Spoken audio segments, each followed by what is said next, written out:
Appelées lumières mystérieuses, elles apparaissent spontanément, sans aucune explication plausible. Elles se déplacent parfois à des vitesses effrayantes. Sur notre radar, on a enregistré des vitesses de 30 000 km/h. Les enquêtes scientifiques ou gouvernementales menées dans le monde entier restent infructueuses à ce jour. Reste la question cruciale, ces lumières sont-elles d'origine naturelle ou bien sont-elles du domaine du paranormal ?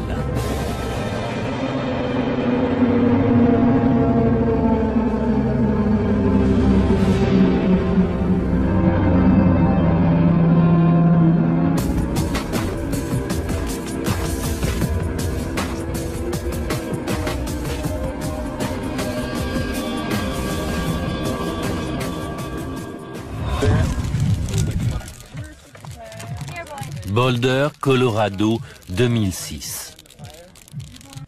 Un groupe d'amis se détend auprès d'un feu de camp. À l'horizon, un orage approche. Au début, on ne remarque que le tonnerre et les éclairs.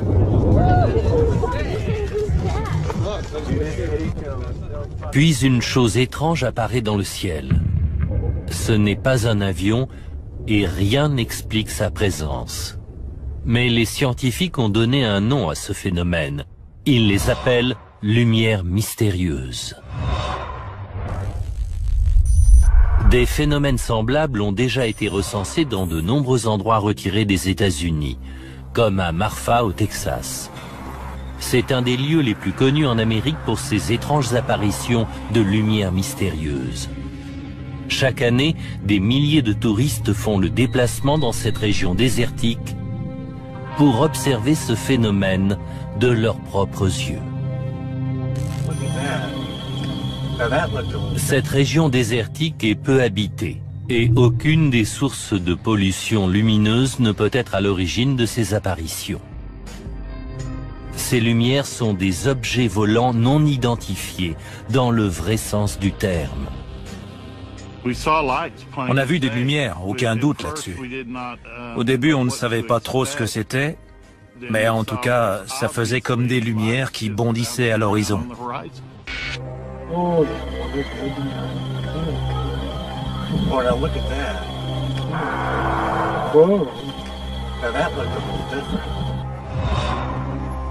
En revoyant les images au ralenti, on note une chose extraordinaire. Une lumière disparaît au moment où une autre s'approche vivement pour la rejoindre. Puis elles s'évanouissent toutes les deux simultanément. Un tel comportement fait dire à certains qu'il y a une espèce d'intelligence à l'origine de ces lumières. Elles montent et descendent, elles se cachent les unes les autres, puis elles tourbillonnent en changeant de couleur. Certaines rencontres laissent parfois aux observateurs une impression de malaise. En 1994, ma famille était venue me rendre visite et on est allé observer les lumières à Marfa. J'ai toujours trouvé ça fascinant car c'est un phénomène que personne n'arrive à expliquer. On s'attendait à voir le spectacle habituel, mais cette nuit-là, on a vu une chose complètement différente, qui sortait vraiment de l'ordinaire. Après avoir observé le ciel de Marfa pendant quelques heures, la famille décide de reprendre la route pour rentrer. Mais tandis qu'ils roulent sur l'autoroute déserte, ils réalisent soudain qu'ils ne sont pas seuls. C'est quoi ça? Il y a des lumières! Non, t'arrêtes pas, Joe! Elles nous suivent! J'ai commencé à avoir vraiment peur. Les lumières venaient de nulle part et je n'avais pas envie qu'elles nous rattrapent. Les lumières continuent de les suivre sur la route. Ça devenait de plus en plus gros et on a commencé à sérieusement paniquer. C'est vraiment bizarre. On se disait, oh non, c'est les fameuses lumières. Soudain, une voiture apparaît sur la file d'en face et se dirige droit vers la sphère lumineuse.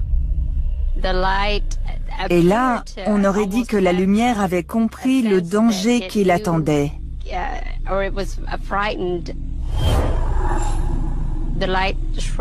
Elle a diminué de volume, s'est évanouie et la voiture d'en face a freiné brutalement, comme si elle aussi avait vu la lumière. C'est une expérience qu'ils n'oublieront jamais. Je sais parfaitement ce que j'ai vu. Et on n'a rien inventé. On a tous vu la même chose. Ce sont les témoignages comme celui de Lydia qui incitent le chercheur James Bunnell à percer le mystère des origines de ce curieux phénomène. C'est une énigme passionnante et j'adore les énigmes. Si je peux me permettre cette analogie, c'est un peu comme essayer de résoudre un crime. On a quelques indices et en analysant ces indices, on essaye de trouver une explication cohérente de la situation.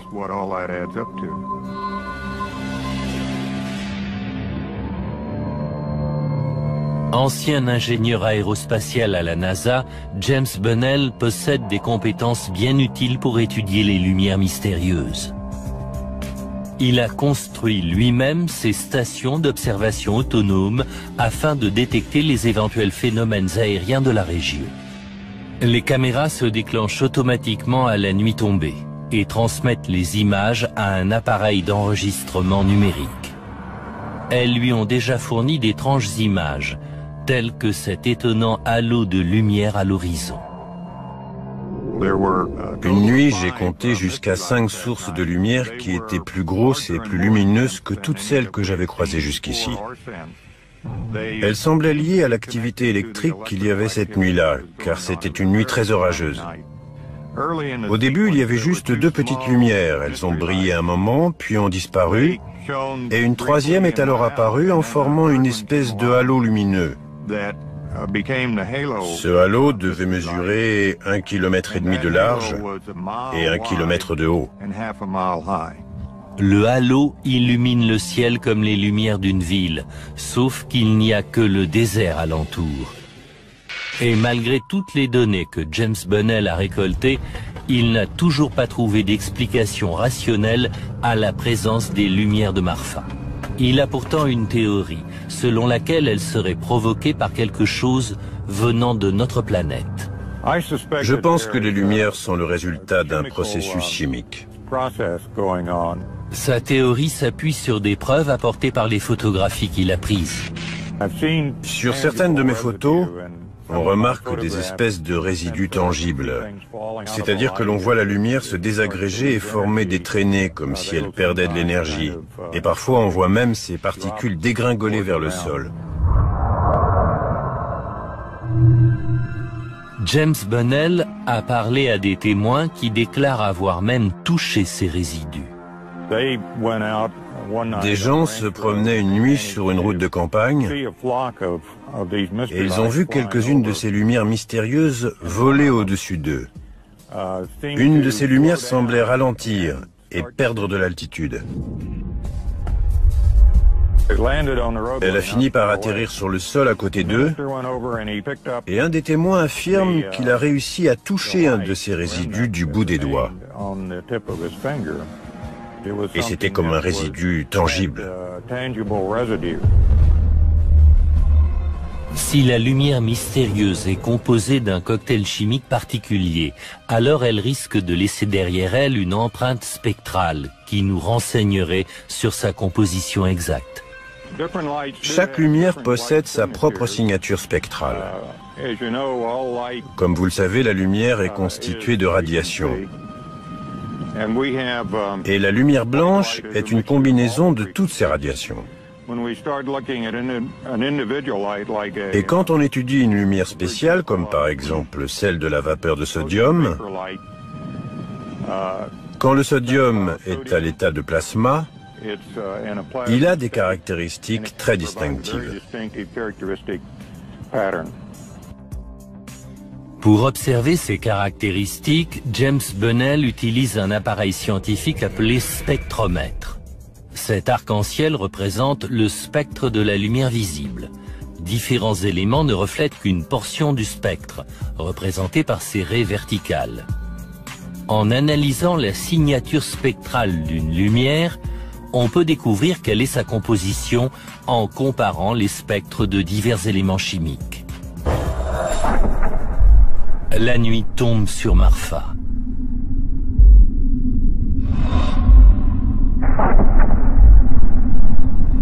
James Bunnell scrute patiemment le ciel à l'affût des lumières. Mais tester le spectromètre sur des objets lointains et mouvants est difficile et peut parfois donner de faux espoirs. En voilà une. Non, c'est trop puissant. C'est des phares de voiture. Mais soudain, une chose étrange apparaît à l'horizon. Il y a une lumière derrière vous. Je vais essayer de l'observer de plus près. Je vais diriger le spectromètre vers elle.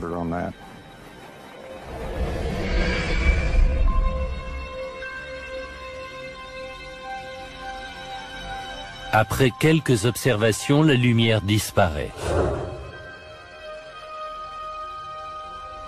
Et la conclusion de Bunnell est tout sauf mystérieuse. À mon avis, c'était un train. James Bunnell n'obtient pas les indices nécessaires pour déterminer la composition chimique de la lumière et décide d'en rester là pour cette nuit. C'est là qu'est toute la difficulté.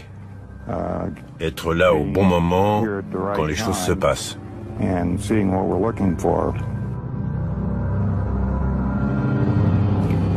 Demain soir, ce sera peut-être plus fructueux.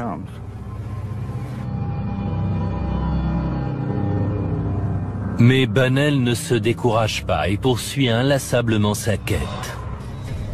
À 800 km de là, une équipe de chercheurs se dirige vers les Brown Mountains en Caroline du Nord.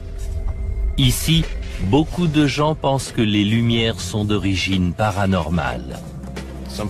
Des gens pensent que les lumières viendraient de fantômes emprisonnés dans ces montagnes.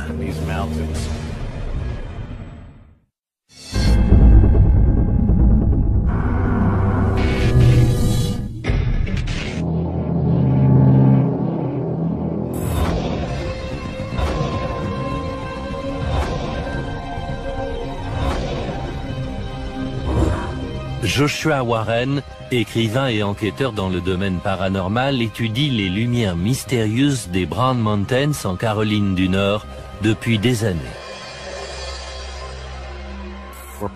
D'après des légendes indiennes datant de plusieurs siècles, des gens ont vu des lumières étranges, sphériques et multicolores, se déplacer au-dessus des sommets de ces montagnes. Et on les considère généralement comme la manifestation de fantômes ou d'esprits défunts. D'après la légende, en l'an 1200, une violente bataille aurait eu lieu dans ce secteur, opposant des guerriers de différentes tribus indiennes. À la suite de la bataille, des jeunes filles indiennes seraient venues pendant la nuit, en s'éclairant avec des torches, pour examiner les corps qui jonchaient le champ de bataille, à la recherche d'éventuels survivants appartenant à leur tribu. Des gens pensent que les lumières mystérieuses sont des vestiges de cette terrible bataille, comme une activité fantomatique qui serait emprisonnée dans ces montagnes. Les enquêteurs spécialisés préfèrent parler d'apparitions résiduelles. Ils pensent que des événements négatifs peuvent s'imprimer dans un endroit et qu'alors la tragédie s'y rejoue encore et encore.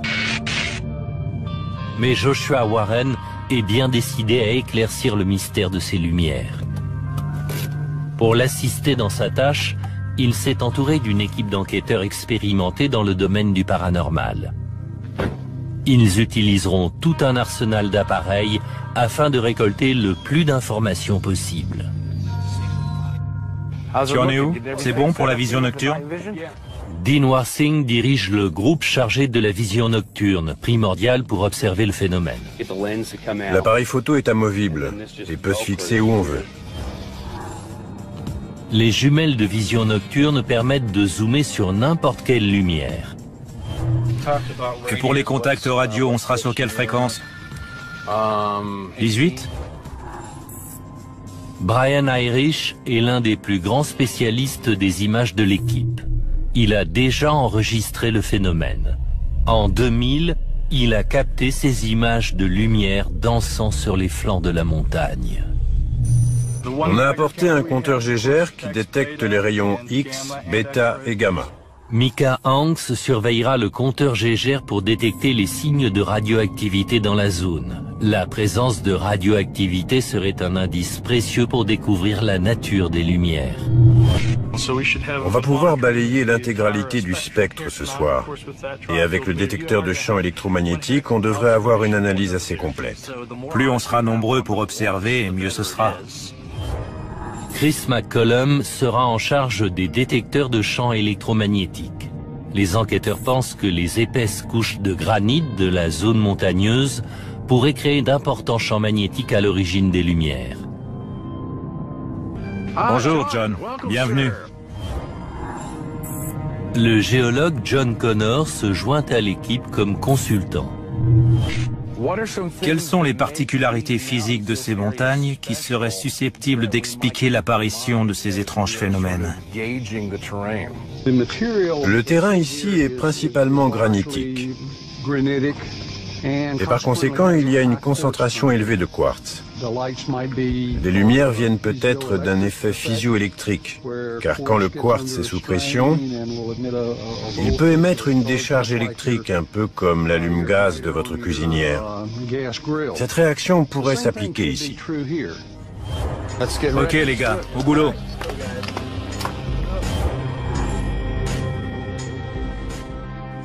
À la nuit tombante, l'équipe se sépare pour regagner les 3 postes d'observation.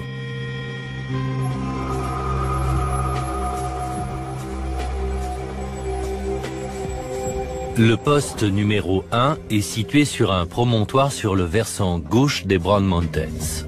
Ici, les enquêteurs récolteront les mesures du compteur Geiger et du détecteur de champs magnétiques.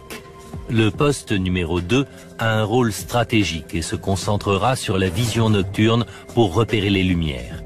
Le poste numéro 3 est sur un promontoire opposé et permettra à l'équipe d'observer les lumières d'un autre angle de vision. Les 3 postes offriront une vue panoramique des gorges où les témoins disent généralement avoir vu des lumières. Je pense qu'on a bien balisé le territoire. Si les lumières apparaissent, les hommes seront fin prêts. Mais ils ne sont pas les seuls à chercher des réponses. À 64 km de là, à l'observatoire de l'Université des Appalaches, le professeur et astronome Dan Catton étudie aussi les lumières des Brown Mountains. Ça fait environ 15 ans que j'étudie les lumières des Brown Mountains avec une approche scientifique, car je crois qu'il est de la responsabilité de la science d'analyser des phénomènes dits anormaux. Bien que Dan Catton reconnaisse que ces lumières sont étranges, il ne croit pas qu'elles soient d'origine paranormale. Ce qui paraît le plus plausible, c'est que cela soit lié au phénomène de foudre en boule.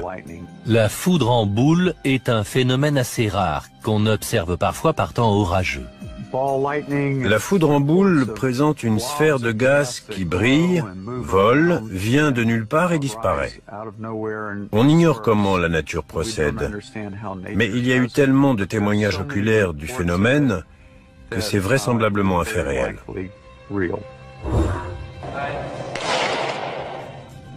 Les scientifiques de l'Institut Max Planck à Berlin ont recréé des nuages qui ressemblent à la foudre en boule. Cependant, ces nuages générés par un courant électrique appelé plasma ne vivent qu'une demi-seconde avant de se dissiper. Le problème, c'est d'arriver à confiner ces plasmas. On a une grosse boule de plasma au-dessus de nos têtes qui s'appelle le Soleil et qui est une boule de plasma dont la cohésion est assurée par la gravité. Mais en laboratoire, on a seulement réussi à enfermer ces plasmas dans un récipient en verre.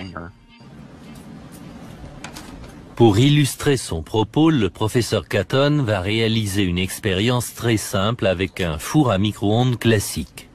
Une flamme enfermée dans un récipient en verre est chauffée à l'intérieur d'un micro-ondes. Le micro-ondes énergise la flamme et la transforme en une boule de plasma.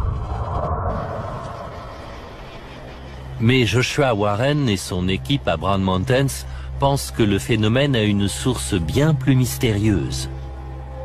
Au bout de 2 heures d'observation, leurs instruments se mettent soudain à réagir violemment. Ah, ça c'est super bizarre. Le détecteur de champ magnétique se déchaîne. Je n'ai jamais vu l'aiguille dépasser le 50 sur cette machine. C'est le signe d'une fluctuation brutale de champ magnétique de la montagne. Puis le poste numéro 2 enregistre une image. Dean à Joshua, répondez. Poste 1 à poste 2, j'écoute. On a repéré une anomalie en bas des gorges. C'est ici sur l'écran, vous le voyez?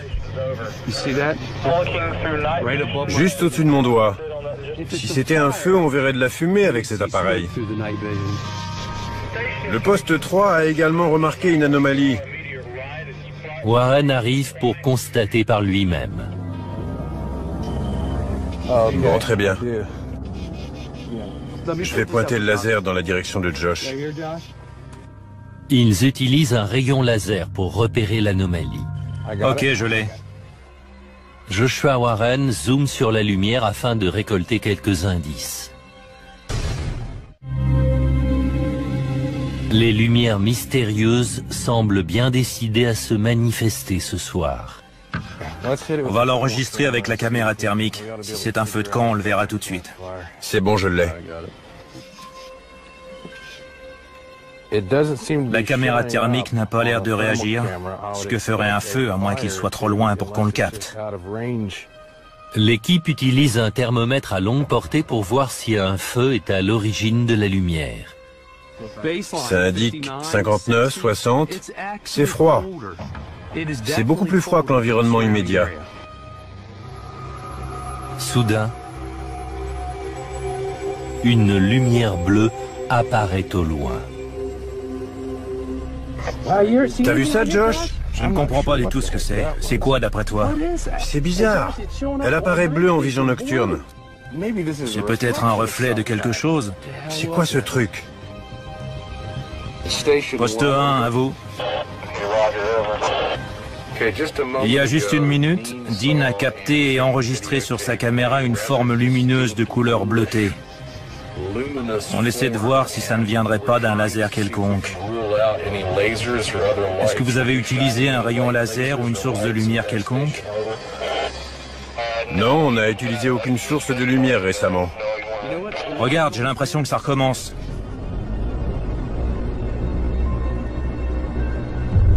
Oh! Regarde, juste là. Puis une autre lumière apparaît dans les gorges avec une intensité suffisante pour éclairer les arbres avant de s'évanouir à l'horizon. Elle ne devrait pas apparaître bleue en vision nocturne. Ils n'en croient pas leurs yeux. Il n'y aurait pas une source de lumière dans le coin? Parce que si c'est pas un reflet, je me demande bien ce que c'est. Le lendemain matin, l'équipe se réunit pour examiner les étranges preuves vidéo. Cette chose-là, on l'a filmée pendant 45 minutes.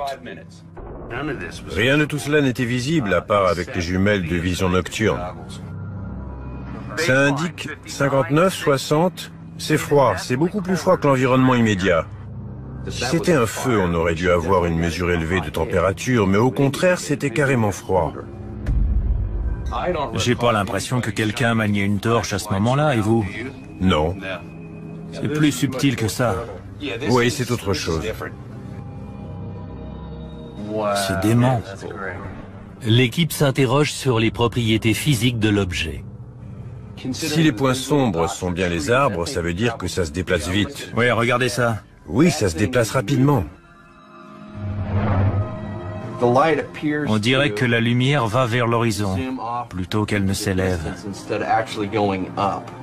Brian Irish ajoute un filtre sur les images afin d'isoler l'anomalie. Si on le regarde ici, en négatif, on voit que le point lumineux s'éloigne à l'horizon, au lieu de prendre de l'altitude. Et voilà. Et au niveau de l'échelle, ça donne quoi? Chris, tu as fait des mesures? Je crois que ce versant-là, sur le flanc de la montagne, fait environ 300 ou 400 mètres de long. La vitesse de la tache lumineuse à l'image comparée à la taille du versant indique qu'elle se déplace anormalement vite. Une photo prise de jour de la zone donne une meilleure idée de l'échelle. Et ce n'est pas la seule chose qu'ils ont enregistrée. Il y a du rouge. C'est pas un de vos rayons laser? Non. Je ne sais pas ce que c'est. Les caméras de vision nocturne ne donnent que des images en vert et noir. J'ai jamais vu un truc pareil. Et le mouvement est bizarre. J'arrive pas à déterminer d'où ça peut venir. Je n'avais jamais vu de couleur en vision nocturne. Je n'ai enregistré que la fin. Mais tu as vu la lueur bleue? Ouais. Je ne me l'explique pas. Je suis pas loin de me demander si ce qui se passe dans ce secteur ne modifierait pas la façon dont fonctionnent nos instruments. Oui, c'est très curieux. Si les données viennent d'une défaillance des appareils, des spécialistes en technologie de l'image seront à même de le déterminer. Princeton Lightwave conçoit et commercialise des équipements vidéo à la pointe de la technologie. Leurs appareils sont si sensibles que les chercheurs doivent porter des protections et des blouses spéciales afin de limiter l'apport de poussière extérieure dans le laboratoire. Le docteur Bora Onat travaille sur les technologies d'imagerie depuis presque 20 ans. Il va examiner les jumelles et l'appareil photo de Dinh Singh qui ont servi à enregistrer l'anomalie des Brown Mountains. Ceci est un appareil de vision nocturne de la 3e génération, utilisé généralement par les forces armées. Et sa particularité, c'est de capter des sources de lumière très faibles, de les amplifier et de les convertir dans un spectre visible pour notre œil. Cette paire de jumelles a été modifiée afin de pouvoir y fixer un appareil photo qui enregistre les images perçues à travers les jumelles. Ce genre de procédé est assez efficace pour produire des images de vision nocturne. Rassuré sur la validité du montage pratique de Dinh Singh, le docteur Bora Onat invite son confrère Sabir Rangwala pour analyser les images prises à Brown Mountains. Cet enregistrement montre clairement une forme lumineuse se déplaçant au sommet des arbres qu'on voit ici. On observe aussi un reflet de ce phénomène dans ce coin. On dirait qu'il suit aussi la cime des arbres. Donc j'ai le sentiment que la caméra ne présente pas de problème technique, mais qu'elle rapporte exactement ce qui s'est passé. Mais la confirmation que la sphère est vraiment un objet pose de nouvelles interrogations. Mais comment cet écran vert phosphorescent peut-il produire une image bleue? Cela ne devrait pas se produire, en effet. Et si des électrons modifiaient le fonctionnement de la caméra? Quelle est la source des radiations? La seule hypothèse que je puisse avancer pour expliquer cela, c'est que la source lumineuse possède une énergie supérieure. Puis, ils analysent les autres anomalies.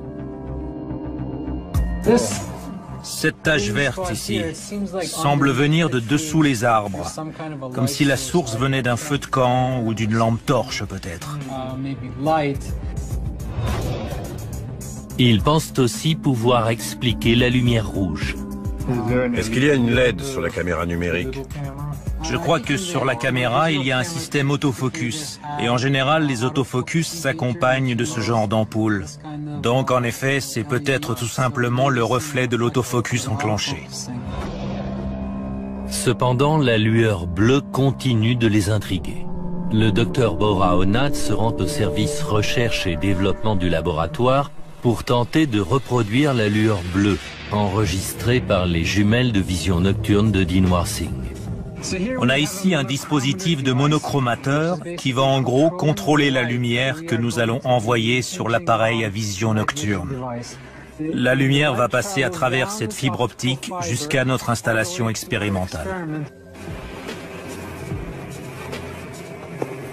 On voit ici la lumière verte passer par la fente de sortie et se refléter sur ce bout de papier.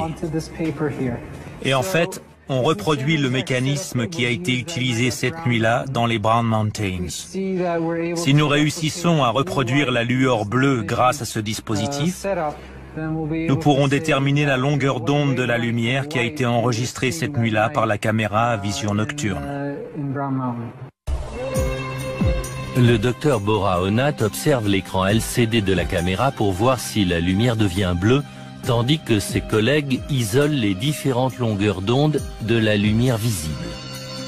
Mais toutes les longueurs d'onde donnent du vert et le mystère reste entier.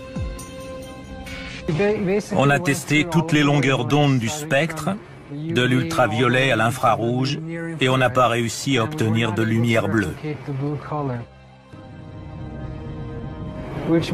Donc, ce qui a été enregistré par la caméra venait peut-être d'une plus grande source d'énergie, comme des photons, des rayons gamma ou des rayons X. Mais les rayons X et gamma n'existent naturellement que dans l'hyperespace. Aujourd'hui, on n'est pas certain de savoir quelle source lumineuse pourrait produire des rayons X ou des rayons gamma sous cette forme. C'est encore un phénomène inexpliqué. Il est peu probable que la lumière bleue des Brown Mountains soit le résultat d'une intervention humaine. Mais si elles sont générées par une source d'énergie inconnue, d'où celle-ci peut-elle bien venir ?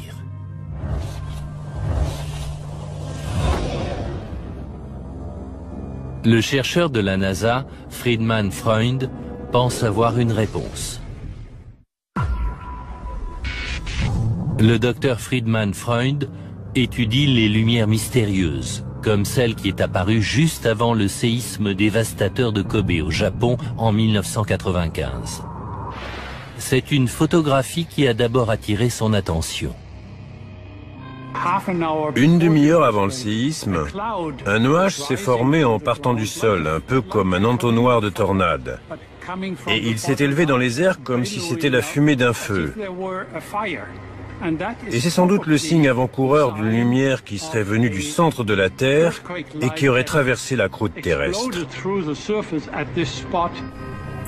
Le docteur Freund découvre que ce n'est pas le seul exemple de lumière mystérieuse aperçue avant un tremblement de terre. On en a déjà repéré à l'autre bout du monde, au Pérou.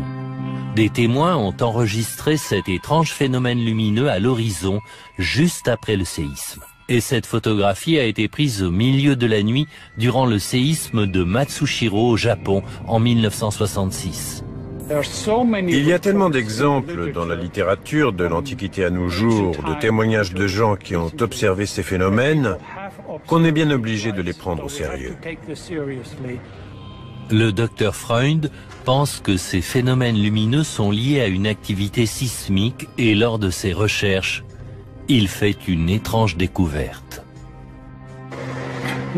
Les roches sont considérées comme des isolants. Mais ce que j'ai découvert à travers mes recherches, c'est que lorsque les roches sont déformées, elles passent d'isolants à semi-conducteurs. Et elles génèrent même des courants électriques qui peuvent s'échapper de ces zones sous pression, ce qui peut entraîner une apparition de lumière en surface.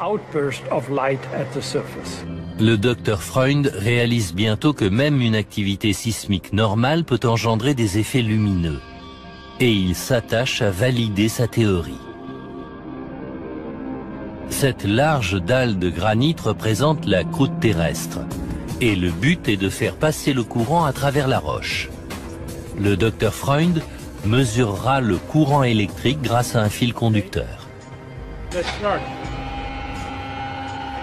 1 tonne.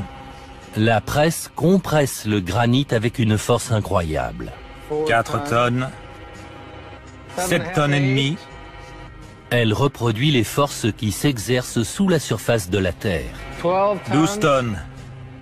Là, on augmente 16 tonnes. 19 tonnes. 20 tonnes. On a 0,94 milliampères. 1,1, 1,2. 30 tonnes. Ok, on peut diminuer.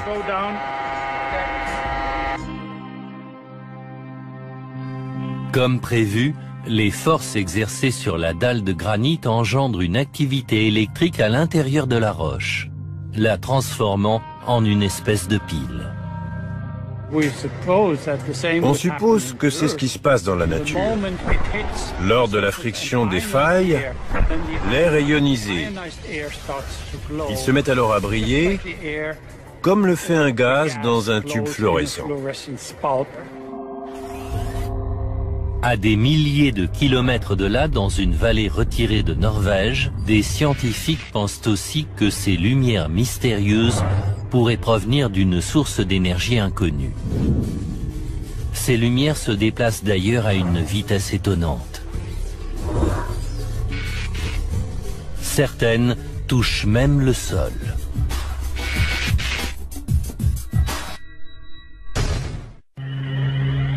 De tous les endroits du monde où l'on a pu observer ces étranges phénomènes lumineux, l'un des plus célèbres est situé au centre de la Norvège. Oh mon Dieu! Qu'est-ce que c'est? Je l'ai! Je les filme!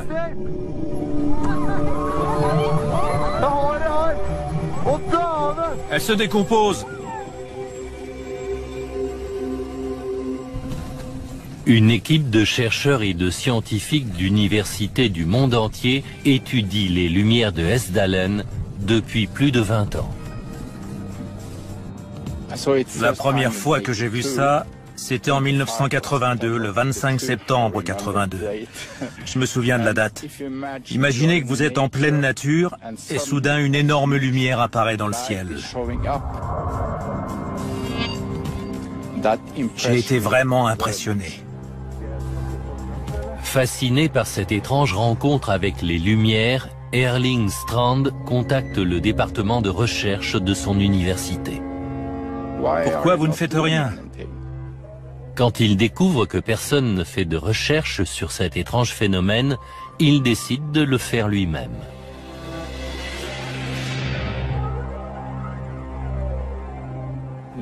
D'où viennent ces lumières? Quelles sont leurs propriétés physiques?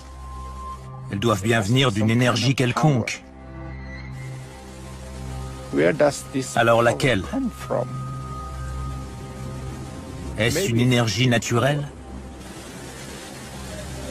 Peut-on l'exploiter? Strand se lance alors activement dans les recherches alors qu'aucun de ses collègues universitaires ne peut expliquer le phénomène. En 2002, on a créé les camps scientifiques où l'on accueille de jeunes étudiants. On a beaucoup de matériel, on reste ici pendant une semaine et on essaie d'enregistrer des images, de faire différentes mesures, etc.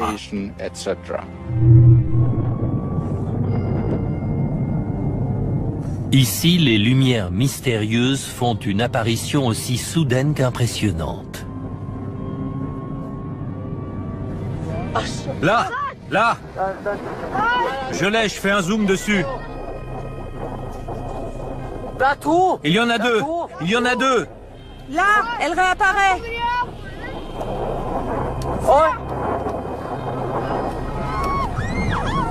Oh mon Dieu! Qu'est-ce que c'est?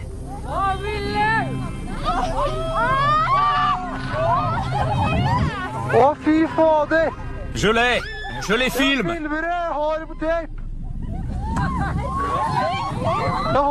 Elle se décompose!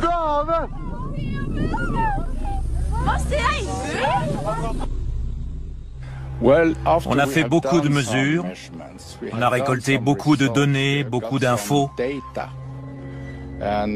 Mais en fait, plus on a d'informations, plus on a d'éléments susceptibles d'apporter des réponses, plus on a d'interrogations. Comme cette boule de lumière puissante, filmée en 1999. L'élément le plus étonnant de cette vidéo apparaît en grossissant l'image. Une petite lumière apparaît derrière la grande et semble absorbée par celle-ci. Mais les chercheurs ne peuvent que décrire ce qu'ils voient sans parvenir à l'expliquer. Il faut 2 personnes pour surveiller l'Est. Les étudiants et les chercheurs se dirigent vers les différents postes d'observation répartis dans la vallée de Hessdalen dans l'espoir de mesurer le phénomène.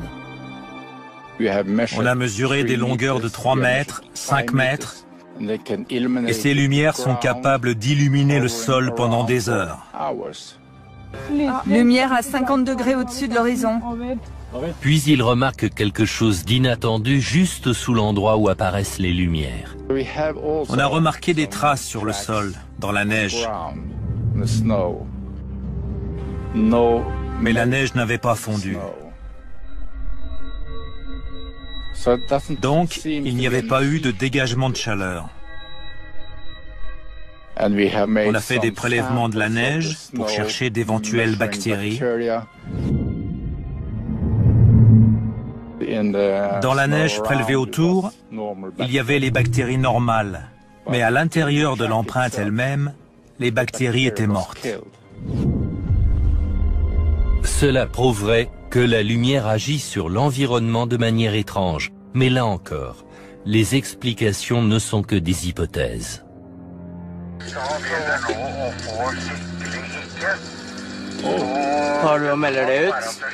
Le radar a capté des signaux venant de l'extérieur.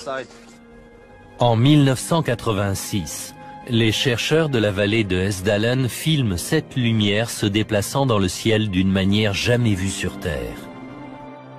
Elle se déplaçait en faisant des virages à angle droit et à très grande vitesse. Aucun objet qui a une masse ne se déplace de cette façon, donc à l'évidence, c'est quelque chose qui n'a pas de masse.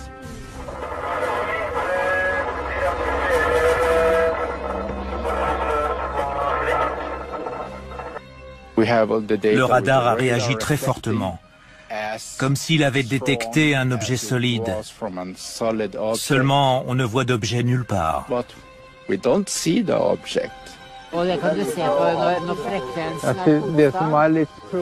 Sur les enregistrements, on distingue plusieurs lumières, des lumières qui se rapprochent les unes des autres, qui se suivent parfois. Et quand une lumière se déplace, toutes les autres suivent. On a l'impression que les lumières sont attachées les unes aux autres. Sur notre radar, on a enregistré des vitesses allant jusqu'à 30 000 km/h. Strand n'a aucune explication à avancer, mais d'anciennes archives classées confidentielles renferment peut-être la réponse. Les chercheurs norvégiens ne sont pas les seuls à observer les lumières mystérieuses. Nick Redfern est écrivain et enquêteur d'activités paranormales. Il étudie les phénomènes lumineux depuis des années. Nick s'est entretenu avec de nombreux témoins qui pensent qu'une forme d'intelligence extraterrestre est à l'origine des lumières. Il existe un très grand nombre de rapports où des témoins oculaires relatent leur expérience. Et tous parlent d'une forme d'intelligence qui émanerait de ces boules de lumière, car elles semblent suivre un mouvement délibéré, un peu comme le ferait un avion en vol par exemple. Parmi ces témoins, on compte nombre de pilotes de la Deuxième Guerre mondiale. Pendant la Deuxième Guerre mondiale, on a rapporté un phénomène qui était très similaire aux lumières fantômes et qu'on appelait les Foo Fighters.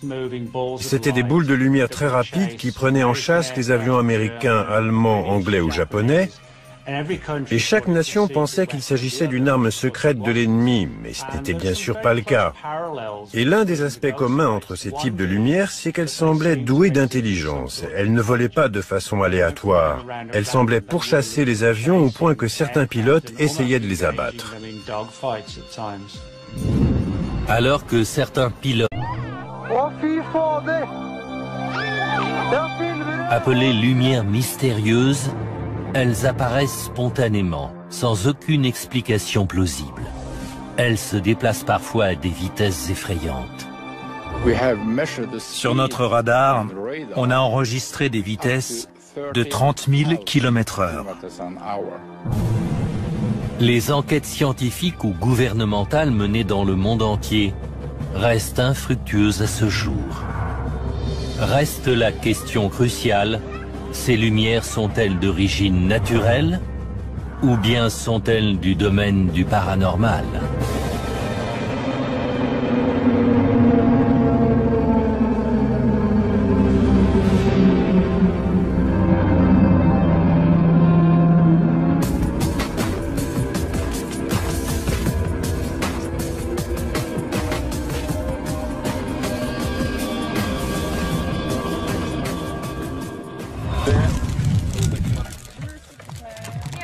Boulder, Colorado, 2006. Un groupe d'amis se détend auprès d'un feu de camp. À l'horizon, un orage approche. Au début, on ne remarque que le tonnerre et les éclairs.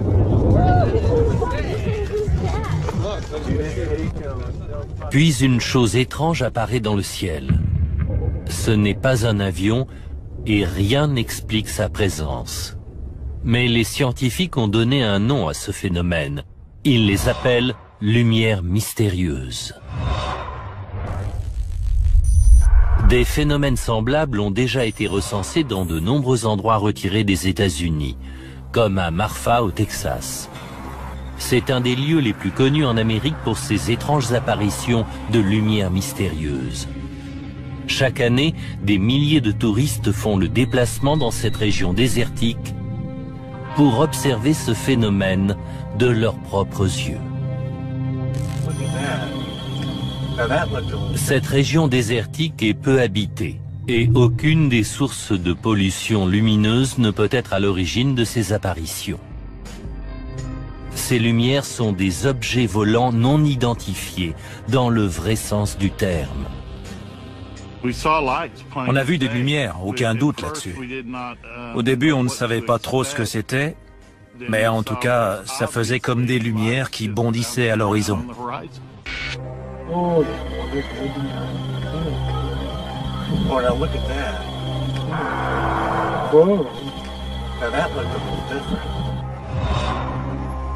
En revoyant les images au ralenti, on note une chose extraordinaire. Une lumière disparaît au moment où une autre s'approche vivement pour la rejoindre. Puis elles s'évanouissent toutes les deux simultanément. Un tel comportement fait dire à certains qu'il y a une espèce d'intelligence à l'origine de ces lumières. Elles montent et descendent, elles se cachent les unes les autres, puis elles tourbillonnent en changeant de couleur. Certaines rencontres laissent parfois aux observateurs une impression de malaise. En 1994, ma famille était venue me rendre visite et on est allé observer les lumières à Marfa. J'ai toujours trouvé ça fascinant car c'est un phénomène que personne n'arrive à expliquer. On s'attendait à voir le spectacle habituel, mais cette nuit-là, on a vu une chose complètement différente, qui sortait vraiment de l'ordinaire. Après avoir observé le ciel de Marfa pendant quelques heures, la famille décide de reprendre la route pour rentrer. Mais tandis qu'ils roulent sur l'autoroute déserte, ils réalisent soudain qu'ils ne sont pas seuls. C'est quoi ça? Il y a des lumières! Non, t'arrêtes pas, Joe! Elles nous suivent! J'ai commencé à avoir vraiment peur. Les lumières venaient de nulle part et je n'avais pas envie qu'elles nous rattrapent. Les lumières continuent de les suivre sur la route.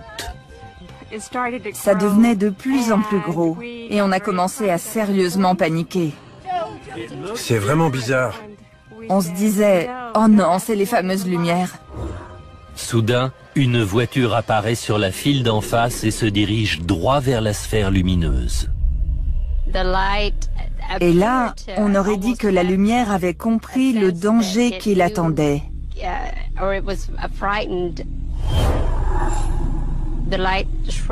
Elle a diminué de volume, s'est évanouie et la voiture d'en face a freiné brutalement, comme si elle aussi avait vu la lumière. C'est une expérience qu'ils n'oublieront jamais. Je sais parfaitement ce que j'ai vu.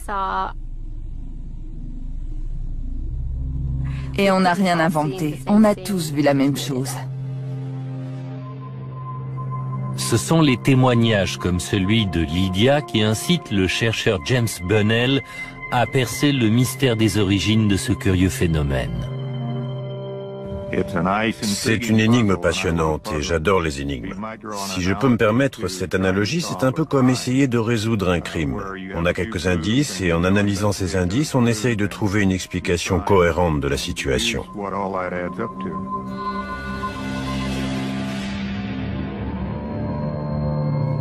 Ancien ingénieur aérospatial à la NASA, James Bunnell possède des compétences bien utiles pour étudier les lumières mystérieuses.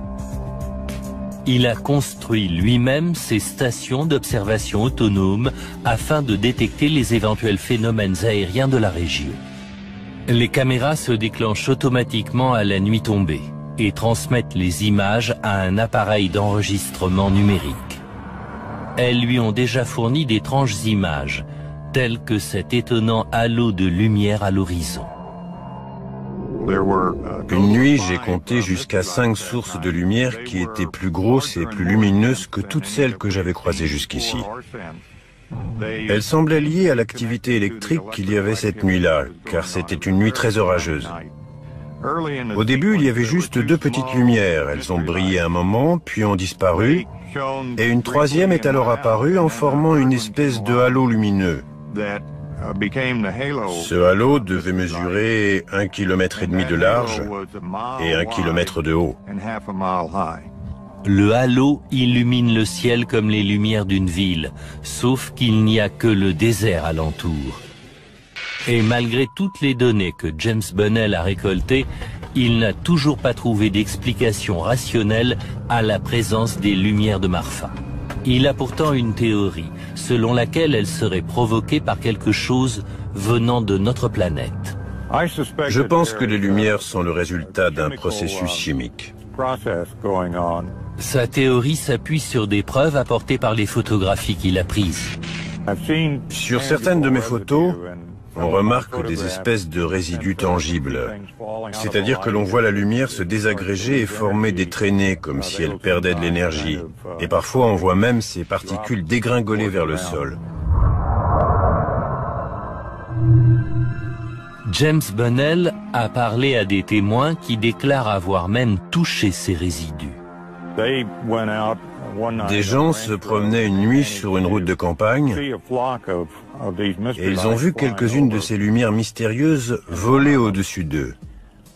Une de ces lumières semblait ralentir et perdre de l'altitude. Elle a fini par atterrir sur le sol à côté d'eux et un des témoins affirme qu'il a réussi à toucher un de ces résidus du bout des doigts. Et c'était comme un résidu tangible. Si la lumière mystérieuse est composée d'un cocktail chimique particulier, alors elle risque de laisser derrière elle une empreinte spectrale qui nous renseignerait sur sa composition exacte. Chaque lumière possède sa propre signature spectrale. Comme vous le savez, la lumière est constituée de radiation. Et la lumière blanche est une combinaison de toutes ces radiations. Et quand on étudie une lumière spéciale, comme par exemple celle de la vapeur de sodium, quand le sodium est à l'état de plasma, il a des caractéristiques très distinctives. Pour observer ces caractéristiques, James Bunnell utilise un appareil scientifique appelé spectromètre. Cet arc-en-ciel représente le spectre de la lumière visible. Différents éléments ne reflètent qu'une portion du spectre, représentée par ces raies verticales. En analysant la signature spectrale d'une lumière, on peut découvrir quelle est sa composition en comparant les spectres de divers éléments chimiques. La nuit tombe sur Marfa.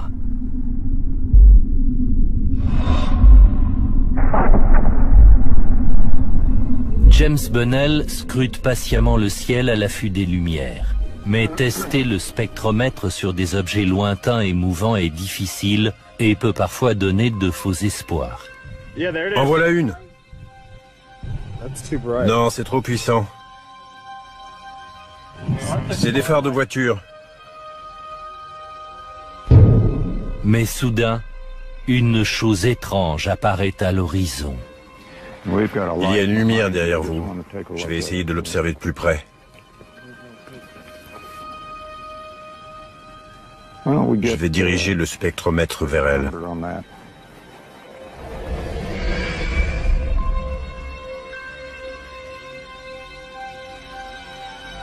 Après quelques observations, la lumière disparaît.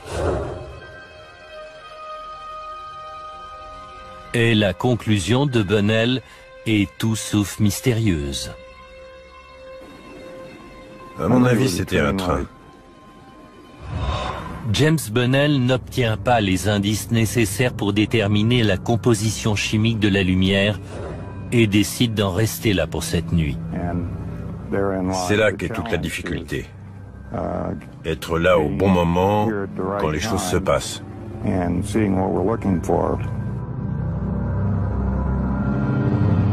De m'asseoir, ce sera peut-être plus fructueux.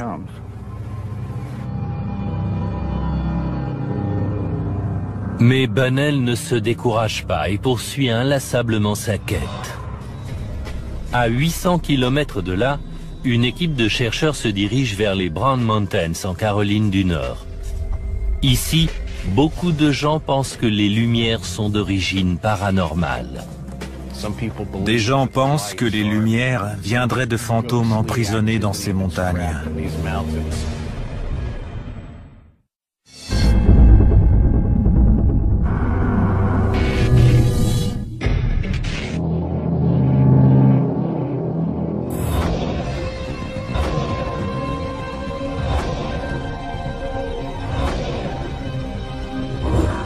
Joshua Warren, écrivain et enquêteur dans le domaine paranormal, étudie les lumières mystérieuses des Brown Mountains en Caroline du Nord depuis des années.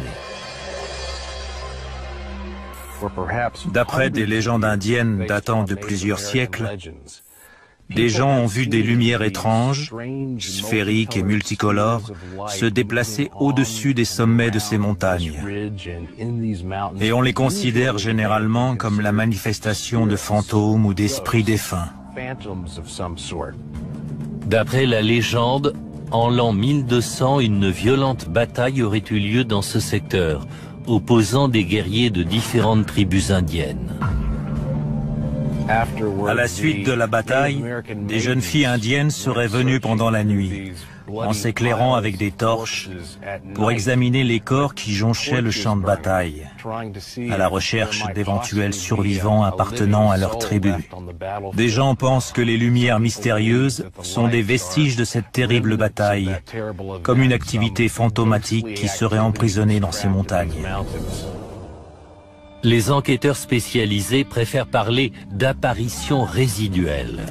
Ils pensent que des événements négatifs peuvent s'imprimer dans un endroit et qu'alors la tragédie s'y rejoue encore et encore. Mais Joshua Warren est bien décidé à éclaircir le mystère de ces lumières. Pour l'assister dans sa tâche, il s'est entouré d'une équipe d'enquêteurs expérimentés dans le domaine du paranormal. Ils utiliseront tout un arsenal d'appareils afin de récolter le plus d'informations possible. Tu en es où? C'est bon pour la vision nocturne? Dinwar Singh dirige le groupe chargé de la vision nocturne, primordial pour observer le phénomène. L'appareil photo est amovible et peut se fixer où on veut. Les jumelles de vision nocturne permettent de zoomer sur n'importe quelle lumière. Et pour les contacts radio, on sera sur quelle fréquence? 18? Brian Irish est l'un des plus grands spécialistes des images de l'équipe. Il a déjà enregistré le phénomène. En 2000, il a capté ces images de lumière dansant sur les flancs de la montagne. On a apporté un compteur Geiger qui détecte les rayons X, bêta et gamma. Mika Hanks surveillera le compteur Geiger pour détecter les signes de radioactivité dans la zone. La présence de radioactivité serait un indice précieux pour découvrir la nature des lumières. On va pouvoir balayer l'intégralité du spectre ce soir. Et avec le détecteur de champs électromagnétiques, on devrait avoir une analyse assez complète. Plus on sera nombreux pour observer, mieux ce sera. Chris McCollum sera en charge des détecteurs de champs électromagnétiques. Les enquêteurs pensent que les épaisses couches de granit de la zone montagneuse pourraient créer d'importants champs magnétiques à l'origine des lumières.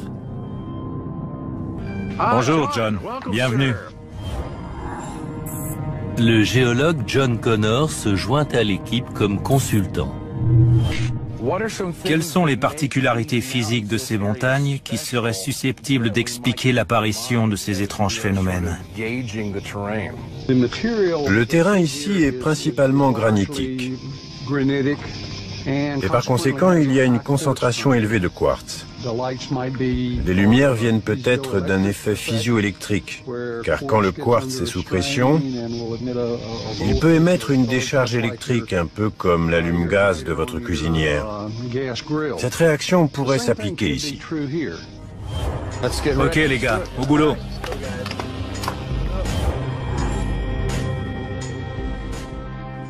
À la nuit tombante, l'équipe se sépare pour regagner les 3 postes d'observation.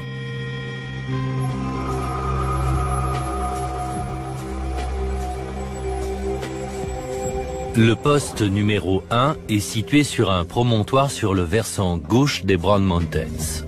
Ici, les enquêteurs récolteront les mesures du compteur Geiger et du détecteur de champs magnétiques. Le poste numéro 2 a un rôle stratégique et se concentrera sur la vision nocturne pour repérer les lumières. Le poste numéro 3 est sur un promontoire opposé et permettra à l'équipe d'observer les lumières d'un autre angle de vision. Les 3 postes offriront une vue panoramique des gorges où les témoins disent généralement avoir vu des lumières. Je pense qu'on a bien balisé le territoire. Si les lumières apparaissent, les hommes seront fin prêts. Mais ils ne sont pas les seuls à chercher des réponses. À 64 km de là, à l'observatoire de l'Université des Appalaches, le professeur et astronome Dan Catton étudie aussi les lumières des Brown Mountains. Ça fait environ 15 ans que j'étudie les lumières des Brown Mountains avec une approche scientifique. Car je crois qu'il est de la responsabilité de la science d'analyser des phénomènes dits anormaux. Bien que Dan Catton reconnaisse que ces lumières sont étranges, il ne croit pas qu'elles soient d'origine paranormale. Ce qui paraît le plus plausible, c'est que cela soit lié au phénomène de foudre en boule. La foudre en boule est un phénomène assez rare qu'on observe parfois par temps orageux. La foudre en boule présente une sphère de gaz qui brille, vole, vient de nulle part et disparaît. On ignore comment la nature procède, mais il y a eu tellement de témoignages oculaires du phénomène que c'est vraisemblablement un fait réel.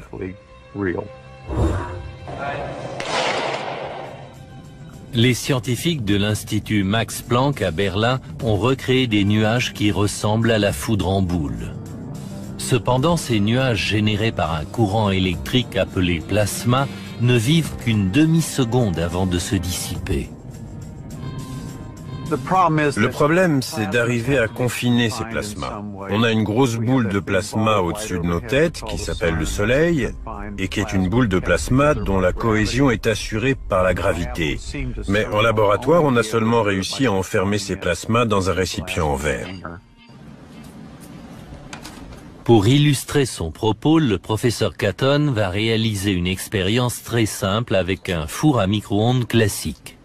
Une flamme enfermée dans un récipient en verre est chauffée à l'intérieur d'un micro-ondes. Le micro-ondes énergise la flamme et la transforme en une boule de plasma. Mais Joshua Warren et son équipe à Brown Mountains pensent que le phénomène a une source bien plus mystérieuse. Au bout de 2 heures d'observation, leurs instruments se mettent soudain à réagir violemment. Ah, ça c'est super bizarre. Le détecteur de champ magnétique se déchaîne. Je n'ai jamais vu l'aiguille dépasser le 50 sur cette machine. C'est le signe d'une fluctuation brutale de champ magnétique de la montagne. Puis le poste numéro 2 enregistre une image. Dean à Joshua, répondez. Poste 1 à poste 2, j'écoute. On a repéré une anomalie en bas des gorges. C'est ici sur l'écran, vous le voyez? Juste au-dessus de mon doigt. Si c'était un feu, on verrait de la fumée avec cet appareil. Le poste 3 a également remarqué une anomalie. Warren arrive pour constater par lui-même. Bon, très bien. Je vais pointer le laser dans la direction de Josh. Ils utilisent un rayon laser pour repérer l'anomalie. Ok, je l'ai.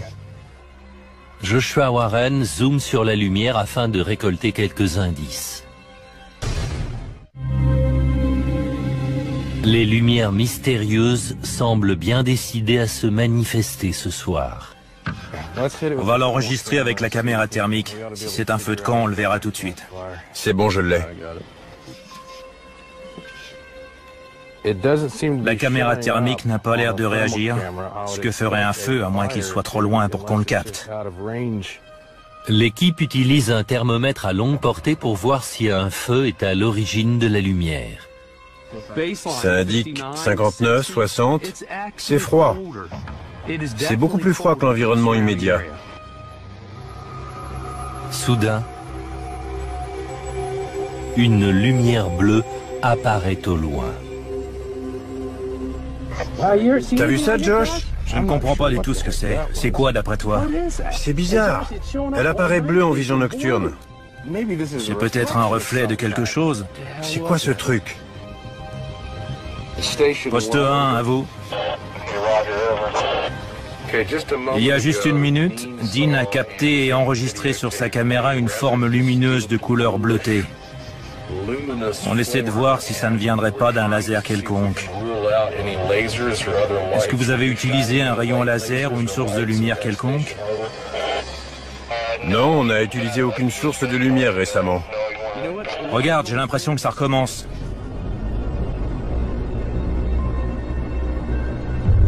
Oh! Regarde, juste là.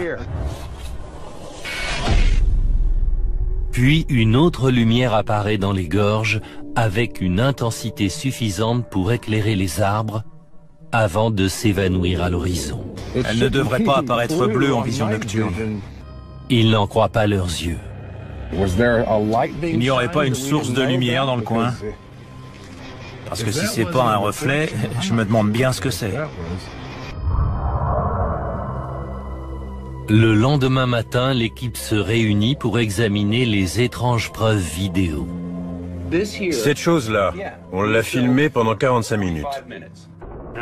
Rien de tout cela n'était visible à part avec les jumelles de vision nocturne. Ça indique 59, 60. C'est froid, c'est beaucoup plus froid que l'environnement immédiat. Si c'était un feu, on aurait dû avoir une mesure élevée de température, mais au contraire, c'était carrément froid.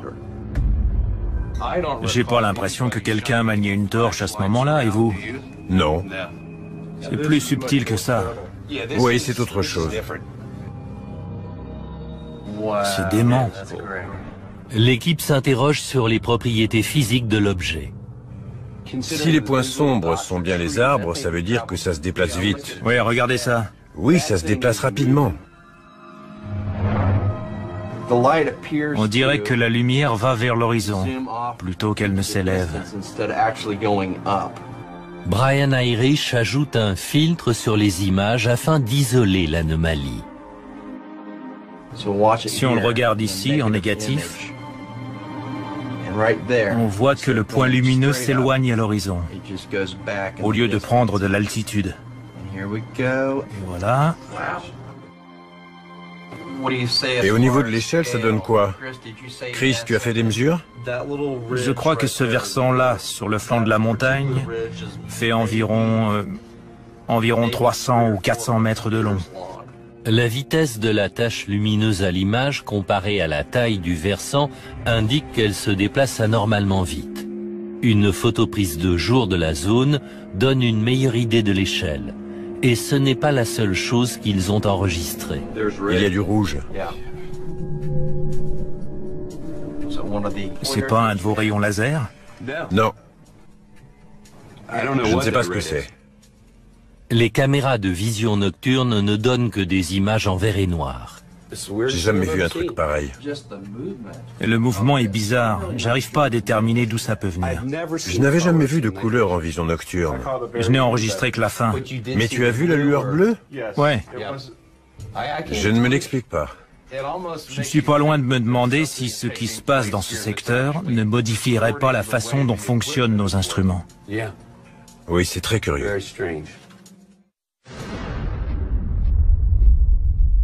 Si les données viennent d'une défaillance des appareils, des spécialistes en technologie de l'image seront à même de le déterminer. Princeton Lightwave conçoit et commercialise des équipements vidéo à la pointe de la technologie.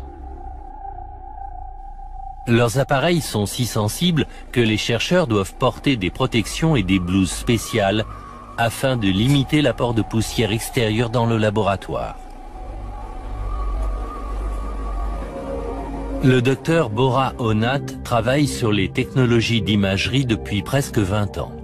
Il va examiner les jumelles et l'appareil photo de Dinwar Singh qui ont servi à enregistrer l'anomalie des Brown Mountains. Ceci est un appareil de vision nocturne de la 3e génération, utilisé généralement par les forces armées.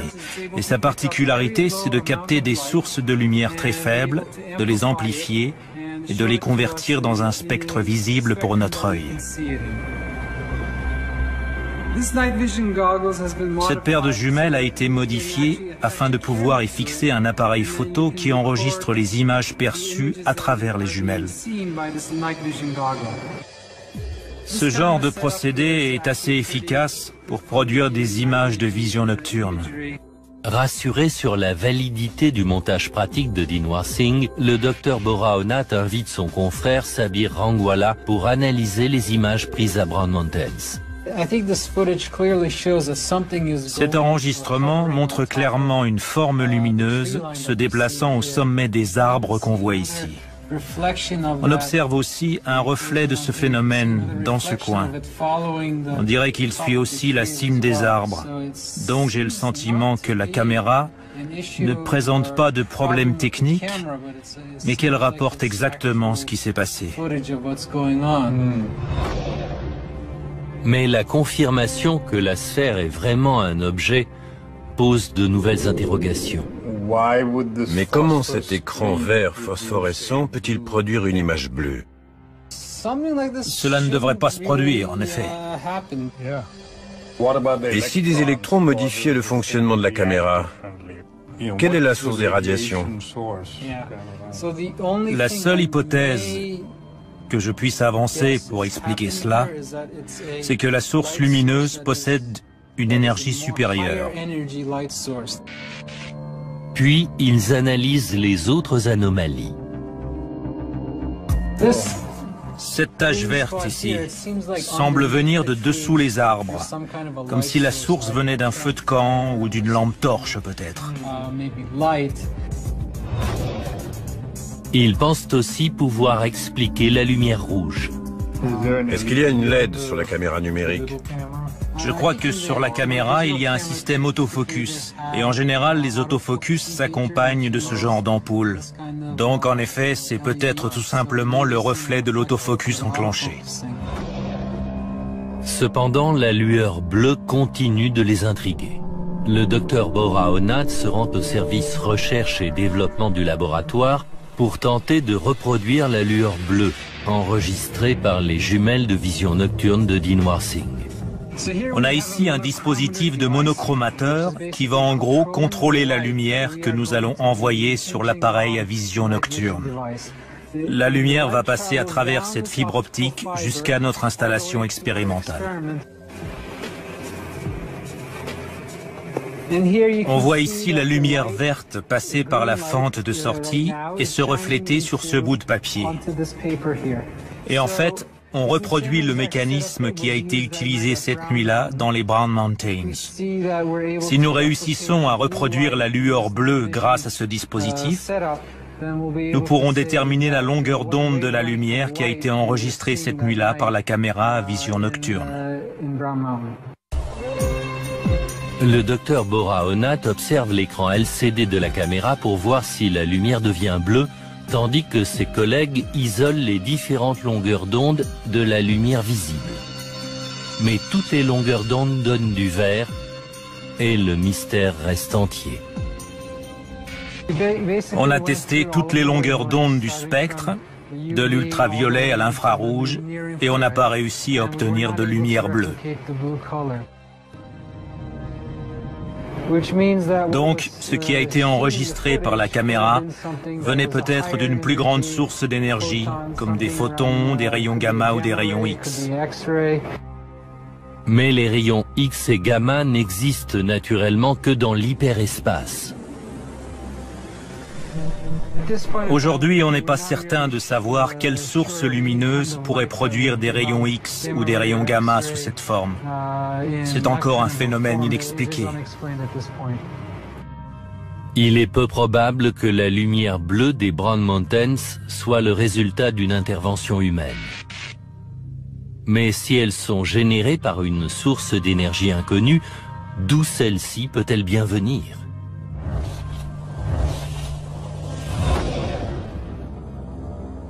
Le chercheur de la NASA, Friedemann Freund, pense avoir une réponse. Le docteur Friedemann Freund étudie les lumières mystérieuses, comme celle qui est apparue juste avant le séisme dévastateur de Kobe au Japon en 1995. C'est une photographie qui a d'abord attiré son attention. Une demi-heure avant le séisme, un nuage s'est formé en partant du sol, un peu comme un entonnoir de tornade. Et il s'est élevé dans les airs comme si c'était la fumée d'un feu.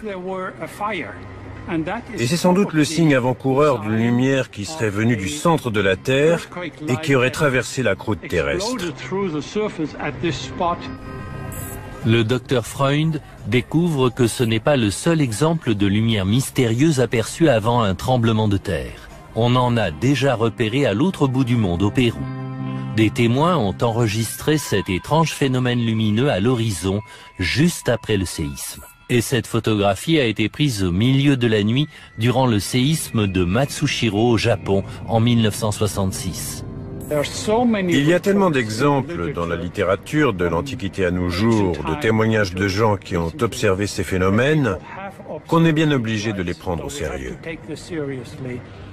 Le docteur Freund pense que ces phénomènes lumineux sont liés à une activité sismique et lors de ses recherches, il fait une étrange découverte. Les roches sont considérées comme des isolants.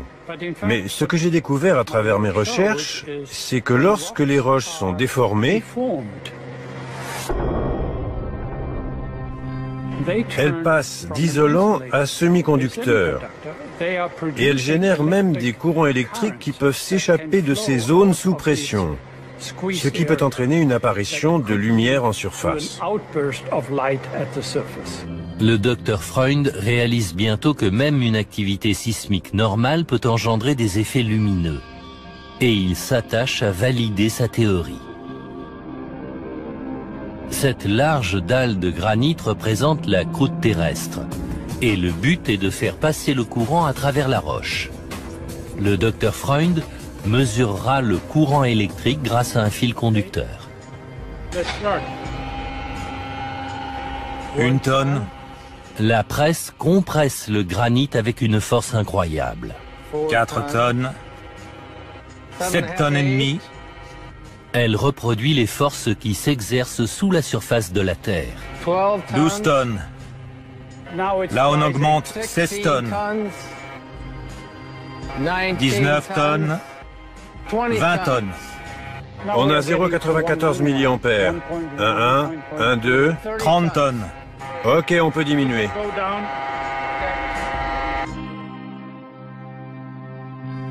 Comme prévu, les forces exercées sur la dalle de granit engendrent une activité électrique à l'intérieur de la roche, la transformant en une espèce de pile. On suppose que c'est ce qui se passe dans la nature. Lors de la friction des failles, l'air est ionisé. Il se met alors à briller, comme le fait un gaz dans un tube fluorescent.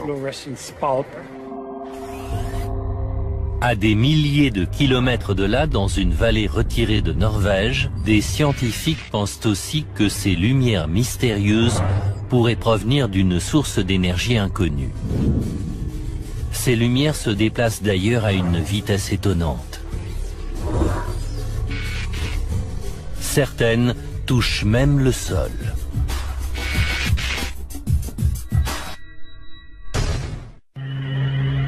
De tous les endroits du monde où l'on a pu observer ces étranges phénomènes lumineux, l'un des plus célèbres est situé au centre de la Norvège. Oh mon Dieu! Qu'est-ce que c'est? Je l'ai! Je les filme!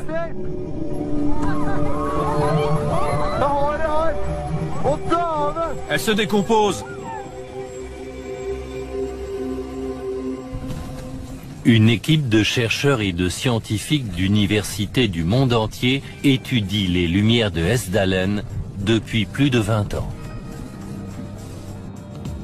La première fois que j'ai vu ça, c'était en 1982, le 25 septembre 82. Je me souviens de la date. Imaginez que vous êtes en pleine nature et soudain une énorme lumière apparaît dans le ciel. J'ai été vraiment impressionné. Fasciné par cette étrange rencontre avec les lumières, Erling Strand contacte le département de recherche de son université. Pourquoi vous ne faites rien? Quand il découvre que personne ne fait de recherche sur cet étrange phénomène, il décide de le faire lui-même.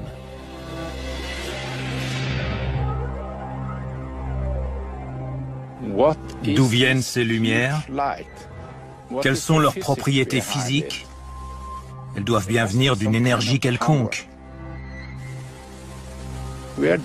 Alors laquelle? Est-ce une énergie naturelle? Peut-on l'exploiter? Strand se lance alors activement dans les recherches alors qu'aucun de ses collègues universitaires ne peut expliquer le phénomène. En 2002, on a créé les camps scientifiques où l'on accueille de jeunes étudiants.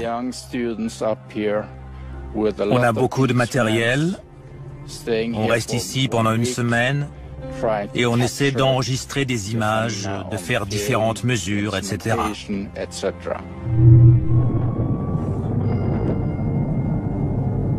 Ici, les lumières mystérieuses font une apparition aussi soudaine qu'impressionnante. Là! Là! Je l'ai, je fais un zoom dessus. Il y en a deux! Il y en a deux! Là, elle réapparaît.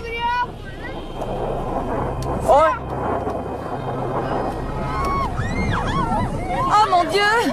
Qu'est-ce que c'est?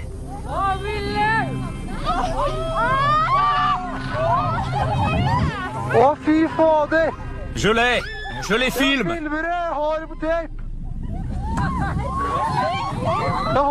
Elle se décompose!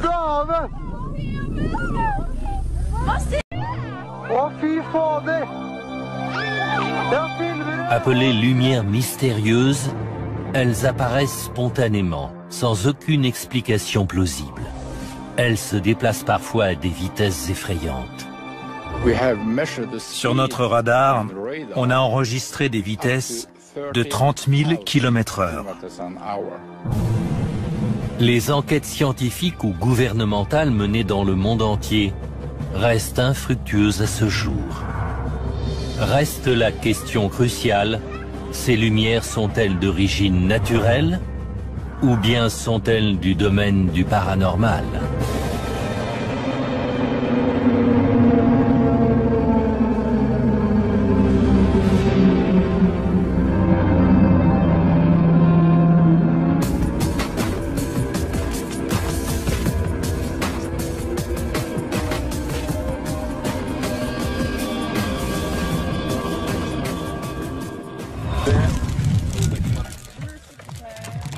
Boulder, Colorado, 2006. Un groupe d'amis se détend auprès d'un feu de camp. À l'horizon, un orage approche. Au début, on ne remarque que le tonnerre et les éclairs.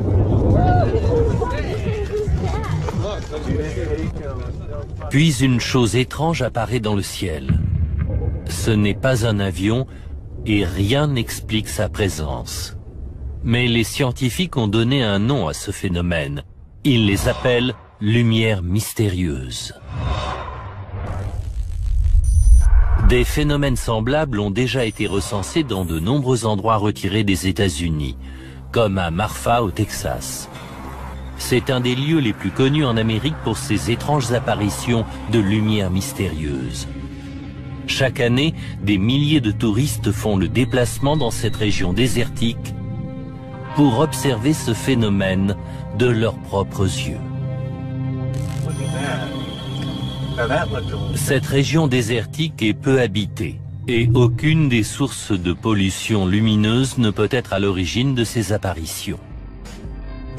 Ces lumières sont des objets volants non identifiés dans le vrai sens du terme. On a vu des lumières, aucun doute là-dessus. Au début, on ne savait pas trop ce que c'était, mais en tout cas, ça faisait comme des lumières qui bondissaient à l'horizon.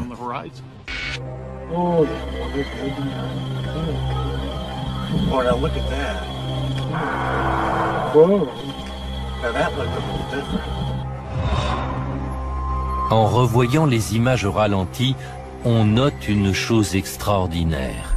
Une lumière disparaît au moment où une autre s'approche vivement pour la rejoindre. Puis elles s'évanouissent toutes les deux simultanément.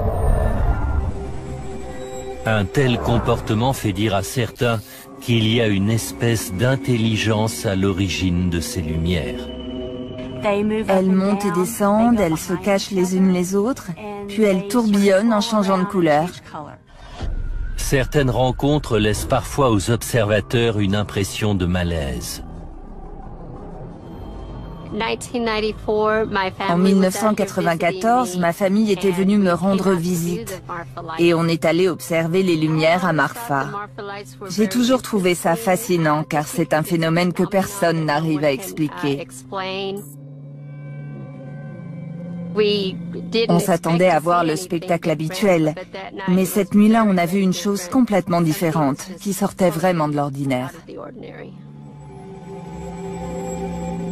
Après avoir observé le ciel de Marfa pendant quelques heures, la famille décide de reprendre la route pour rentrer. Mais tandis qu'ils roulent sur l'autoroute déserte, ils réalisent soudain qu'ils ne sont pas seuls. C'est quoi ça? Il y a des lumières! Non, t'arrêtes pas, Joe! Elles nous suivent! J'ai commencé à avoir vraiment peur.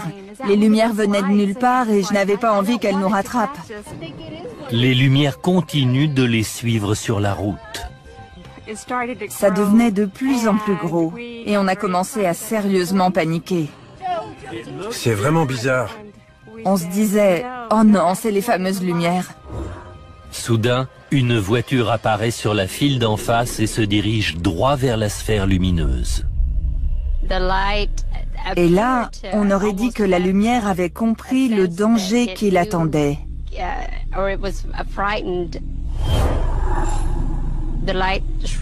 Elle a diminué de volume, s'est évanouie et la voiture d'en face a freiné brutalement, comme si elle aussi avait vu la lumière. C'est une expérience qu'ils n'oublieront jamais. Je sais parfaitement ce que j'ai vu. Et on n'a rien inventé. On a tous vu la même chose.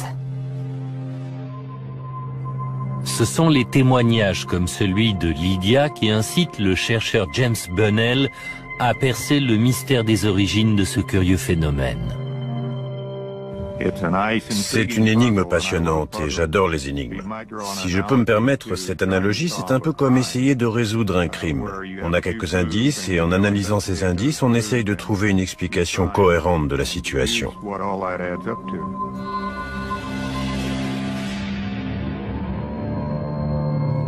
Ancien ingénieur aérospatial à la NASA, James Bunnell possède des compétences bien utiles pour étudier les lumières mystérieuses. Il a construit lui-même ses stations d'observation autonomes afin de détecter les éventuels phénomènes aériens de la région. Les caméras se déclenchent automatiquement à la nuit tombée et transmettent les images à un appareil d'enregistrement numérique. Elles lui ont déjà fourni d'étranges images, telles que cet étonnant halo de lumière à l'horizon. Une nuit, j'ai compté jusqu'à 5 sources de lumière qui étaient plus grosses et plus lumineuses que toutes celles que j'avais croisées jusqu'ici. Elles semblaient liées à l'activité électrique qu'il y avait cette nuit-là, car c'était une nuit très orageuse. Au début, il y avait juste 2 petites lumières. Elles ont brillé un moment, puis ont disparu, et une troisième est alors apparue en formant une espèce de halo lumineux. Ce halo devait mesurer 1,5 km de large et 1 km de haut. Le halo illumine le ciel comme les lumières d'une ville, sauf qu'il n'y a que le désert alentour. Et malgré toutes les données que James Bunnell a récoltées, il n'a toujours pas trouvé d'explication rationnelle à la présence des lumières de Marfa. Il a pourtant une théorie, selon laquelle elles seraient provoquées par quelque chose venant de notre planète. Je pense que les lumières sont le résultat d'un processus chimique. Sa théorie s'appuie sur des preuves apportées par les photographies qu'il a prises. Sur certaines de mes photos, on remarque des espèces de résidus tangibles. C'est-à-dire que l'on voit la lumière se désagréger et former des traînées comme si elle perdait de l'énergie. Et parfois on voit même ces particules dégringoler vers le sol. James Bunnell a parlé à des témoins qui déclarent avoir même touché ces résidus. Des gens se promenaient une nuit sur une route de campagne et ils ont vu quelques-unes de ces lumières mystérieuses voler au-dessus d'eux. Une de ces lumières semblait ralentir et perdre de l'altitude. Elle a fini par atterrir sur le sol à côté d'eux et un des témoins affirme qu'il a réussi à toucher un de ces résidus du bout des doigts. Et c'était comme un résidu tangible. Si la lumière mystérieuse est composée d'un cocktail chimique particulier, alors elle risque de laisser derrière elle une empreinte spectrale qui nous renseignerait sur sa composition exacte. Chaque lumière possède sa propre signature spectrale. Comme vous le savez, la lumière est constituée de radiation. Et la lumière blanche est une combinaison de toutes ces radiations. Et quand on étudie une lumière spéciale, comme par exemple celle de la vapeur de sodium, quand le sodium est à l'état de plasma, il a des caractéristiques très distinctives. Pour observer ces caractéristiques, James Bunnell utilise un appareil scientifique appelé spectromètre. Cet arc-en-ciel représente le spectre de la lumière visible. Différents éléments ne reflètent qu'une portion du spectre, représentée par ces raies verticales. En analysant la signature spectrale d'une lumière, on peut découvrir quelle est sa composition en comparant les spectres de divers éléments chimiques. La nuit tombe sur Marfa.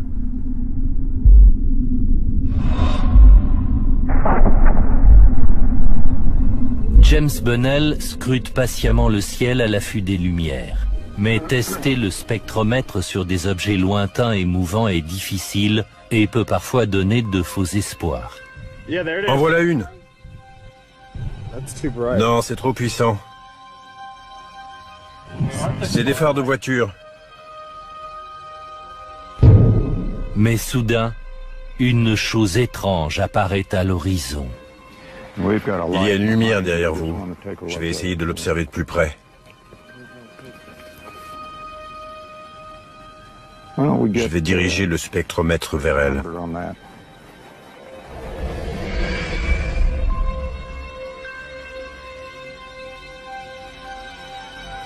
Après quelques observations, la lumière disparaît. Et la conclusion de Bunnell est tout sauf mystérieuse. À mon avis, c'était un train. James Bunnell n'obtient pas les indices nécessaires pour déterminer la composition chimique de la lumière et décide d'en rester là pour cette nuit.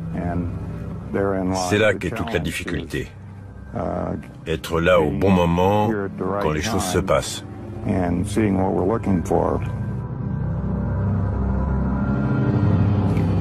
Demain soir, ce sera peut-être plus fructueux.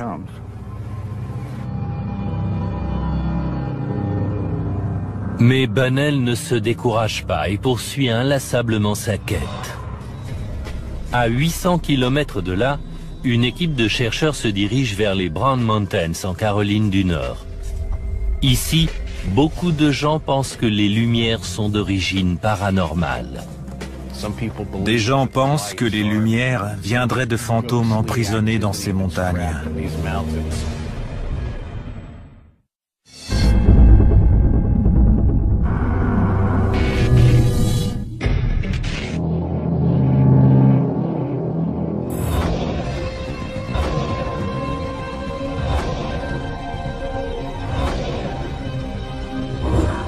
Joshua Warren, écrivain et enquêteur dans le domaine paranormal, étudie les lumières mystérieuses des Brown Mountains en Caroline du Nord depuis des années. D'après des légendes indiennes datant de plusieurs siècles, des gens ont vu des lumières étranges, sphériques et multicolores, se déplacer au-dessus des sommets de ces montagnes. Et on les considère généralement comme la manifestation de fantômes ou d'esprits défunts. D'après la légende, en l'an 1200, une violente bataille aurait eu lieu dans ce secteur, opposant des guerriers de différentes tribus indiennes. À la suite de la bataille, des jeunes filles indiennes seraient venues pendant la nuit, en s'éclairant avec des torches, pour examiner les corps qui jonchaient le champ de bataille, à la recherche d'éventuels survivants appartenant à leur tribu. Des gens pensent que les lumières mystérieuses sont des vestiges de cette terrible bataille, comme une activité fantomatique qui serait emprisonnée dans ces montagnes. Les enquêteurs spécialisés préfèrent parler d'apparitions résiduelles. Ils pensent que des événements négatifs peuvent s'imprimer dans un endroit et qu'alors la tragédie s'y rejoue encore et encore. Mais Joshua Warren est bien décidé à éclaircir le mystère de ces lumières.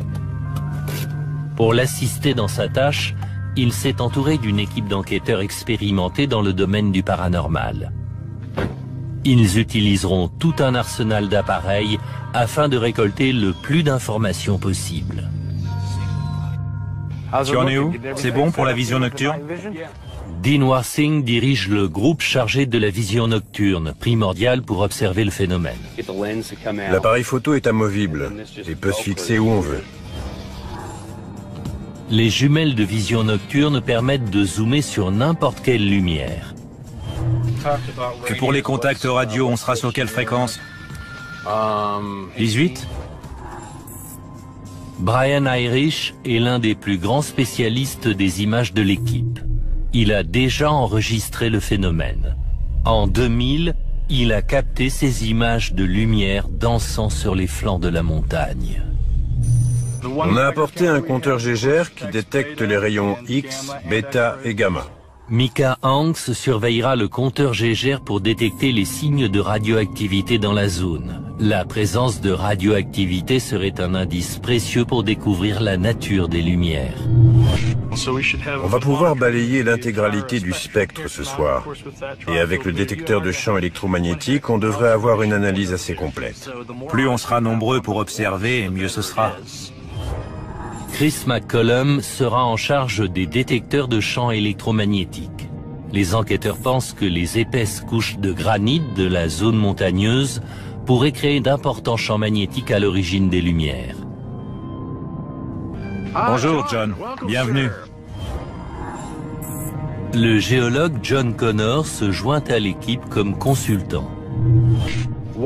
Quelles sont les particularités physiques de ces montagnes qui seraient susceptibles d'expliquer l'apparition de ces étranges phénomènes? Le terrain ici est principalement granitique. Et par conséquent, il y a une concentration élevée de quartz. Les lumières viennent peut-être d'un effet physio-électrique, car quand le quartz est sous pression, il peut émettre une décharge électrique, un peu comme l'allume-gaz de votre cuisinière.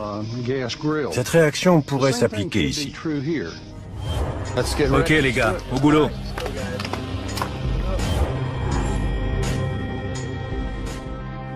À la nuit tombante, l'équipe se sépare pour regagner les 3 postes d'observation.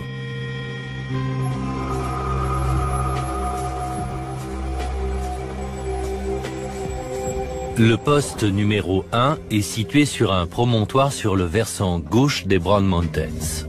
Ici, les enquêteurs récolteront les mesures du compteur Geiger et du détecteur de champs magnétiques. Le poste numéro 2 a un rôle stratégique et se concentrera sur la vision nocturne pour repérer les lumières.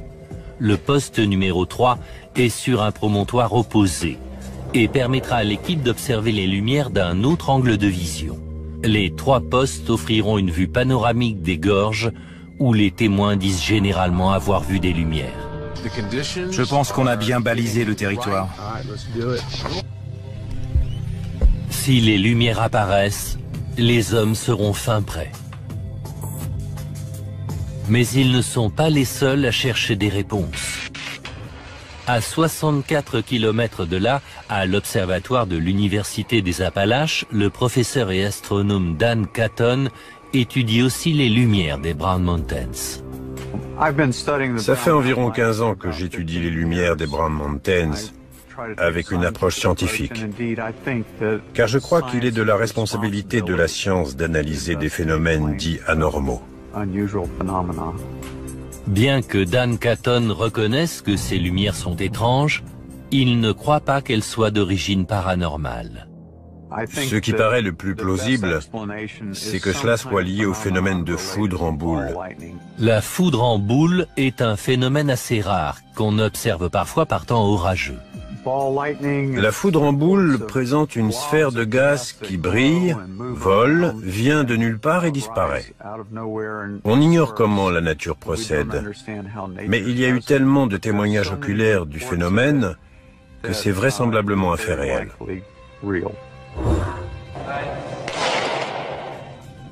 Les scientifiques de l'Institut Max Planck à Berlin ont recréé des nuages qui ressemblent à la foudre en boule.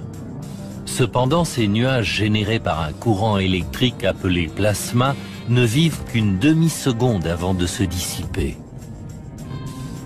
Le problème, c'est d'arriver à confiner ces plasmas. On a une grosse boule de plasma au-dessus de nos têtes qui s'appelle le Soleil et qui est une boule de plasma dont la cohésion est assurée par la gravité. Mais en laboratoire, on a seulement réussi à enfermer ces plasmas dans un récipient en verre. Pour illustrer son propos, le professeur Catton va réaliser une expérience très simple avec un four à micro-ondes classique. Une flamme enfermée dans un récipient en verre est chauffée à l'intérieur d'un micro-ondes. Le micro-ondes énergise la flamme et la transforme en une boule de plasma.